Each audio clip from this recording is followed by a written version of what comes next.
စဉ်ဒုက္ခတရေတည်ခဲ့တဲ့အမှုပညာကျွန်တော်ကြိုးစားခဲ့ရတာပါအတိတ်မှာတော့ထံရများစွာလောကရန်လိုက်ရဲ့ရိုက်ပုတ်ချွများက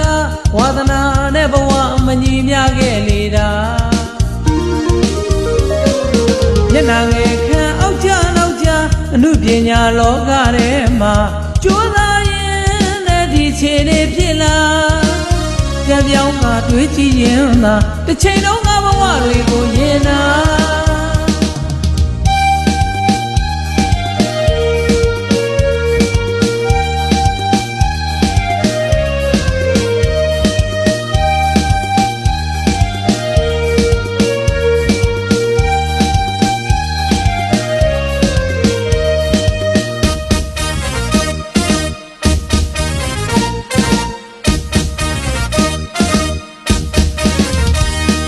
ကျွန်တော်ဘဝငယ်ရွယ်စဉ်ဒုက္ခတရေတည်ခဲ့တဲ့အမှုပညာကျွန်တော်ကြိုးစားခဲ့ရတာပါအတိတ်မှာတော့ထံရများစွာလောကရန်လိုက်ရဲ့ရိုက်ပုတ်ချများကဝါသနာနဲ့ဘဝမညီမျှခဲ့လေတာ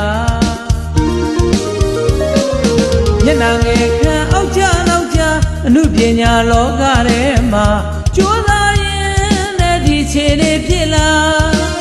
ပြန်ပြောင်းကတွေးကြည့်ရင်သာတစ်ချိန်လုံးကဘဝတွေကိုရင်နာ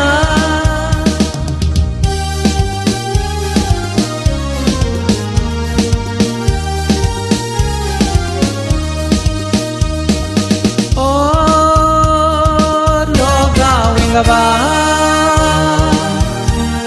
အချိုးများကကြော်ဖြတ်လာပန်းတိုင်ရောက်လို့နေပါပြီခမညာရှင်နာခဲ့သမျှအကောင်းဆုံးတွေရယူတော့မှဝေဒနာတွေစေကြောဖြစ်ဖို့အချိန်တန်ပြီခမညာချစ်တော်ပရိသတ်ရင်ဝင်ကြမှာမိုးမြစ်အောင်ရေပန်းစားလာလူတစ်ခွင်မှာရှုစဉ်စရာလူပညာသမားဖြစ်လို့လားကြိုးစားမှုတွေရဲ့ရလက်ကောင်းတွေပါဒီချိန်ခါမှာပြန်ပြောင်းကတွေးကြည့်ရင်သာတစ်ချိန်လုံးကဘဝတွေကိုရင်နာ